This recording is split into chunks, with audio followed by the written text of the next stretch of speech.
चलिए शुरू करते हैं आज के सबसे जरूरी करंट अफेयर्स। पहली बड़ी खबर है भारत और यूएई के बीच हुई एक जबरदस्त एनर्जी डील। अब ये इतनी बड़ी बात क्यों है? क्योंकि ये भारत की एनर्जी सिक्योरिटी के लिए एक बहुत बहुत बड़ा स्टेप है।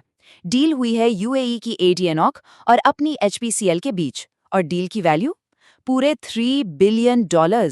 इसका मतलब ये है कि अगले 10 साल तक यूएई हर साल हमें 0.5 मिलियन टन एलएनजी सप्लाई करेगा। और पता है, ये डील तब फाइनल हुई जब यूएई के प्रेसिडेंट भारत आए हुए थे। तो एग्जाम के लिए याद रखिएगा, कौन सी पार्टियां हैं, कितनी वैल्यू है और कितने समय के लिए है। ये तीनों पॉइंट्स बहुत जरूरी हैं। चलिए अब अगली खबर देखते हैं। और ये एक ऐसी खबर है जो दिखाती है कि ग्लोबल स्टेज पर भारत का कद कैसे बढ़ रहा है। वो कैसे?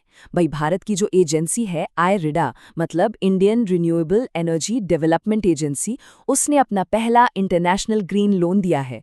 और ये लोन दिया गया है जाम्बिया को, जो एक अफ्रीकी देश है। अमाउंट है करीब करीब $22 मिलियन का, और इससे वहाँ एक 100 मेगावाट का सोलर पावर प्रोजेक्ट बनेगा। तो ये क्या दिखाता है? यही कि भारत अब सिर्फ अपने देश में नहीं बल्कि पूरी दुनिया में रिन्यूएबल एनर्जी के सेक्टर में लीड कर रहा है। ओके, अब एनवायरनमेंट से जुड़ी एक बहुत ही लैंडमार्क डेवलपमेंट की बात करते हैं, बीबीएनजे ट्रीटी। इसका एक और नाम है हाई सीज ट्रीटी। पूरा नाम है बायोडाइवर्सिटी बियॉन्ड नेशनल जुरिसडिक्शन। अब ये है क्या? ये दुनिया की पहली ऐसी बाइंडिंग ट्रीटी है, मतलब कानूनी तौर पर सबको माननी पड़ेगी, जो हाई सीज में मरीन लाइफ को प्रोटेक्ट करेगी। अच्छा, तो सवाल ये उठता है कि ये हाई सीज होते क्या हैं? देखिए, किसी भी देश की समुद्री सीमा से 200 नॉटिकल माइल के आगे का जो भी खुला समंदर है ना, उसे ही हाई सीज कहते हैं। और भारत का क्या स्टैंड है? देखिए, भारत ने इसे साइन तो कर दिया है, पर अभी रेटिफाई नहीं किया है। और हाँ, एग्जाम के लिए ये साइंड और रेटिफाइड का फर्क जानना बहुत बहुत जरूरी है। आगे बढ़ते हैं, और ये हम सबके लिए एक बहुत ही गर्व का पल है। भारत को मिल गई है अपनी 44th UNESCO world heritage site. वाह!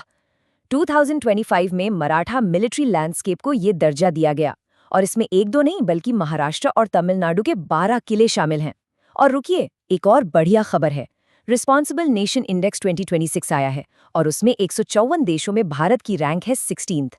और टॉप किसने किया है? सिंगापुर ने। तो ये दोनों ही चीजें दिखाती हैं कि दुनिया में भारत की साख कितनी मजबूत हो रही है। चलो अब स्पोर्ट्स सेक्शन पर आते हैं।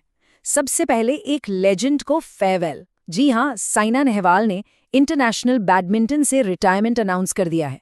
याद है ना, वो भारत की पहली ओलंपिक बैडमिंटन मेडलिस्ट थीं और पहली महिला जो वर्ल्ड नंबर 1 बनी। अब कबड्डी की बात। यहाँ तो भारत का दबदबा कायम है। 2025 का वर्ल्ड कप जो बिहार में हुआ, उसमें मेंस और विमेंस दोनों टाइटल भारत ने ही जीते। और आखिर में क्रिकेट फैंस के लिए इंतजार खत्म हुआ। आईपीएल 18 का टाइटल पहली बार, जी हाँ पहली बार, आरसीबी ने जीता है, रजत पाटीदार की कप्तानी में। चलिए अब गवर्नेंस और पॉलिटिक्स के कुछ अपडेट्स देख लेते हैं। 2026 में नितिन नवीन बने हैं बीजेपी के नए नेशनल प्रेसिडेंट। और इसमें खास बात क्या है? एक तो ये अब तक के सबसे यंग प्रेसिडेंट हैं, और दूसरा बिहार से इस पोस्ट पर आने वाले पहले लीडर हैं। अच्छा, इसी से जुड़ा एक स्टैटिक जीके फैक्ट भी याद रखिए कि बीजेपी की स्थापना 6 अप्रैल 1980 को हुई थी। अब डिफेंस की बात करें, इंडियन कोस्ट गार्ड ने श्रीलंका और मालदीव के साथ 70वीं दोस्ती एक्सरसाइज पूरी की है। ये एक ट्राइलेटरल एक्सरसाइज है जो समुद्री सुरक्षा के लिए बहुत अहम है। स्टेट न्यूज में एक बहुत जरूरी अपडेट है। पंजाब पुलिस ने एक मैसिव कैंपेन लॉन्च किया है जिसका नाम है ऑपरेशन प्रहार। और इसका मकसद क्या है? पंजाब को गैंगस्टर फ्री बनाना। और ये कोई छोटा मोटा ऑपरेशन नहीं है। जरा इसका स्केल तो देखिए। 2000 पुलिस टीम्स, 12,000 से ज्यादा ऑफिसर्स इसमें लगाए गए हैं। लोगों की मदद के लिए एक हेल्पलाइन नंबर भी जारी किया गया है। तो एग्जाम में क्या पूछ सकते हैं?